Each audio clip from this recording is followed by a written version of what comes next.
Yeah. Numero UNO, me and Drizzy like the Super Bowl, man. It then it big as the what? Big as the what? Big as the what? Big as the Super Bowl. What's up, guys? Welcome back to another YouTube video. Today we are going over your boy Caliban. Now, Caliban Prime just came out today, and if you guys are curious on how to get them for free, I'm gonna go over how to do that and why it's important to do that now of all times, because of I don't want to say the hype of him, but you'll know why.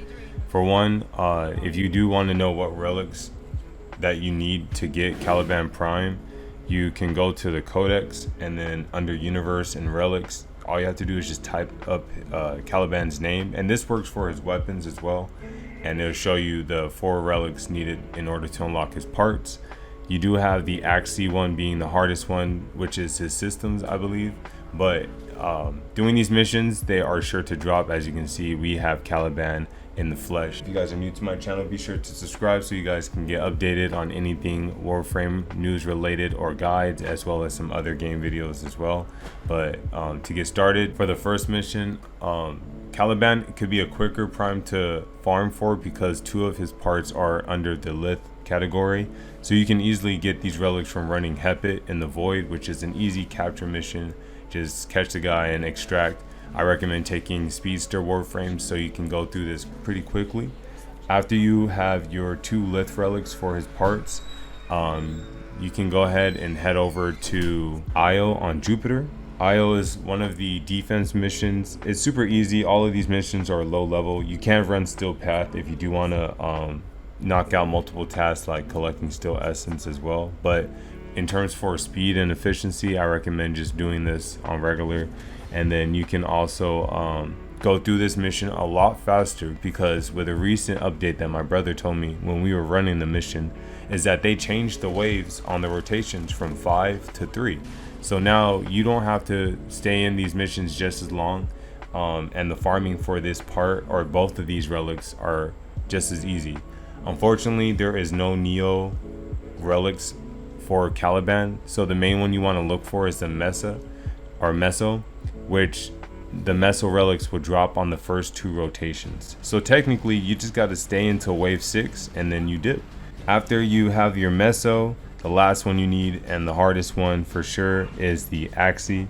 The Axie relic can drop. I do recommend every like 4 waves, so that means you would have to take down like 16 before you want to reset and run it again, just because it could drop at round 8, it could drop at round 4, it can even drop at round 1. Don't lose motivation for this one. It's it's the rarest one, so it's supposed to make you feel like it's hard to get. Caliban is a pretty good Warframe. After you got him, he can do a lot of cool things like movement. He can do enemy manipulation.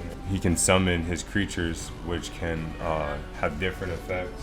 And the cool thing about the summon list is a detail that I didn't even notice, where this guy looks just like the guy from the old Peace trailer. So you can see how they do try to adapt the Warframe lore into these characters as well. You know, if you even look over Caliban's nature, it talks about him being the heir of both kingdoms.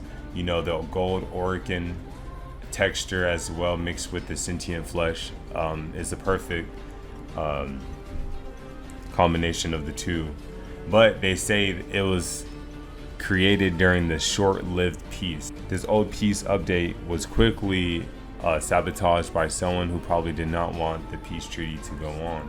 And then of course, you know, he does deal with Tau damage. He's the only Warframe that can inflict Tau damage. I feel like once we do get the old peace gameplay and then we start going to the Tau region, we might get weapons and other things that can inflict the Tau status.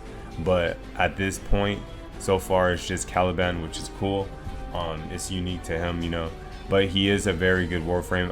If you do want to check out how to take your boy Caliban to Steel Path, be sure to check out my videos on my YouTube channel. Looking at both the Caliban Prime and his vanilla version, you can see that they did increase how much shields he get, and I think that was the only thing that was the difference between him and his prime form, is that he does gain more shields. This can probably help deal with his survivability as a Warframe, as well as support that Semulus ability where they keep recovering your shield. Caliban did drop with 2 of his signature weapons, so after you have farmed Caliban Prime, be sure to go after his 2 prime weapons as well. One of them is the 3rd prime sniper that we have, so if you guys are out there with the Eidolons, that's kind of messed up that you go hunt down the little sentient family. But another quick way, if you guys don't like the farming method and the free method, you can just buy them. But on the other hand, there is another quick way where you can go to your syndicate station and then just use your syndicate standing to buy the relic packs, in which it's on RNG, so you're not guaranteed to get it, but it is a good free chance way to get the missing relics or relics that you're looking for without doing the farm for it. But that's pretty much it for Caliban. Let me know how your guys' farm is going and which relic gave you guys the most pain. For me, it is the Axie. But shout out to Rack and my brother and other people joining in the squad when we were farming. You guys can check out my live on my YouTube channel so you guys can know that the free path is possible. But I do shout out to all those people who have bought the Prime Access. You know, you guys are awesome and what helps caters to this game. But for the most part, you guys be safe, keep up the grind, and I'll see you guys next time. Please, Iron Jesus. Let's go. Okay, no help, nigga. I'm straight. Where it at? On the way. Pray to God every day.